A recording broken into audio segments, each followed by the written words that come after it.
Hi friends, എല്ലാവർക്കും നമസ്കാരം. ഞാൻ അജീഷ് നാരായണൻ. എൻ്റെ പുതിയ ബ്ലോഗിലേക്ക് എല്ലാവർക്കും സ്വാഗതം.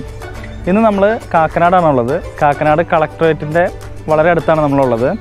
ഒരു 12 സെൻറ്റ് സ്ഥലം ആണെന്ന് നമ്മൾ കാണിക്കുന്നത്. വളരെ കൊമേഴ്ഷ്യലായിട്ട് വളരെ ഉപകാരപ്പെടുന്ന അല്ലെങ്കിൽ കൊമേഴ്ഷ്യൽ ഡെവലപ്മെൻറ്റ് ചെയ്യാൻ പറ്റുന്ന ഒരു പ്രോപ്പർട്ടിയിലാണ് നമ്മൾ നിൽക്കുന്നത്. നമുക്കിതിൻ്റെ വിശേഷങ്ങളിലേക്ക് പോകാം.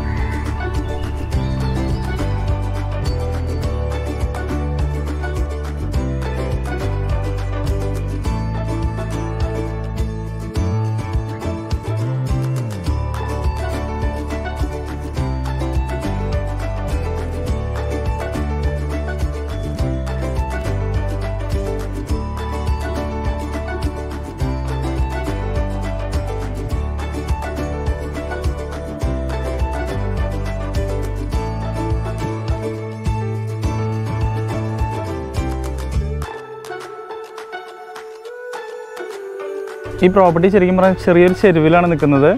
പക്ഷേ ഇതിൻ്റെ ഫ്രണ്ടിലൂടെ പോകുന്ന റോഡ് നമ്മുടെ കളക്ടറേറ്റിൻ്റെ അവിടെ നിന്ന് കുറച്ച് ഫ്രണ്ടിലോട്ട് ഇൻഫോ പാർക്കിൻ്റെ സൈഡിലോട്ട് വരുന്ന സമയത്ത് ഒരു VSNL റോഡ് കയറി പോരുന്നുണ്ട് റൈറ്റ് സൈഡിലേക്ക്. ആ റോഡ് ഫ്രണ്ടേജ് ആയിട്ടാണ് ഈ പ്രോപ്പർട്ടി നിൽക്കുന്നത്. ഈ പ്രോപ്പർട്ടിക്ക് ഏകദേശം 24 മീറ്റർ ഫ്രണ്ടേജ് ഉണ്ട്. അതുപോലെ തന്നെ ഈ പ്രോപ്പർട്ടിയുടെ ബാക്ക് സൈഡാണ് നമ്മളിപ്പോൾ കാണുന്നത്. ബാക്കിലേക്ക് 17.5 മീറ്ററാണ് ബാക്കിലേക്ക് ഉള്ള വീതി വരുന്നത്.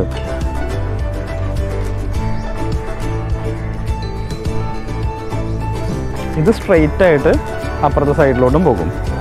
ശരിക്കും ഇവിടെയൊക്കെ കൂടുതലും ഡെവലപ്മെൻറ്റ്സ് നടക്കുന്നൊരു ഏരിയയുമാണ്. ഇതിനകത്തെല്ലാം ബിൽഡിങ്സും കൊമേഴ്ഷ്യൽ ഡെവലപ്മെൻറ്റ്സ് നടക്കുന്നൊരു ഏരിയയാണ് ഇത്. ശരിക്കും ഇൻഫോ പാർക്കിലേക്ക് ഇവിടെ നിന്ന് ഏകദേശം 2 കിലോമീറ്ററാണ് വരുന്നത്. കളക്ടറേറ്റ് ജംഗ്ഷനിലേക്ക് 600 മീറ്ററും.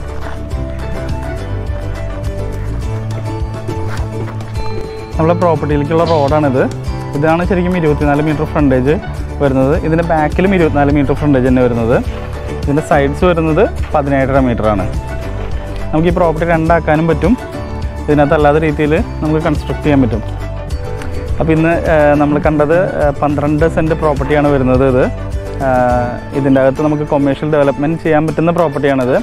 നമുക്ക് ഈ പ്രോപ്പർട്ടി ചെരിഞ്ഞ് നിൽക്കുന്നതുകൊണ്ട് നമുക്ക് ഇതിനകത്ത് താഴേക്ക് നമുക്ക് ബേസ്മെൻറ്റ് പാർക്കിംഗ് കൊടുത്ത് നമുക്ക് കൺസ്ട്രക്ട് ചെയ്തെടുക്കാൻ പറ്റും. Original പുരയിടമാണ് property. ചതുപ്പോ അല്ലെങ്കിൽ മറ്റുള്ള രീതിയിലുള്ള പ്രോപ്പർട്ടി അല്ല. താഴെ നല്ല ഉറച്ച മണ്ണാണ്. പിന്നെ ഇതിന് കൂടുതൽ വിശേഷങ്ങൾ അറിയാനായിട്ട് എന്നെ കോൺടാക്റ്റ് ചെയ്യാം. ബാക്കി എന്തെങ്കിലും ഡീറ്റെയിൽസ് അറിയണമെന്നുണ്ടെങ്കിൽ ഞാൻ ഡിസ്ക്രിപ്ഷനിൽ കൊടുത്തിരിക്കാം. Okay, thank you. നമുക്ക് മറ്റൊരു വ്ളോഗിൽ കാണാം.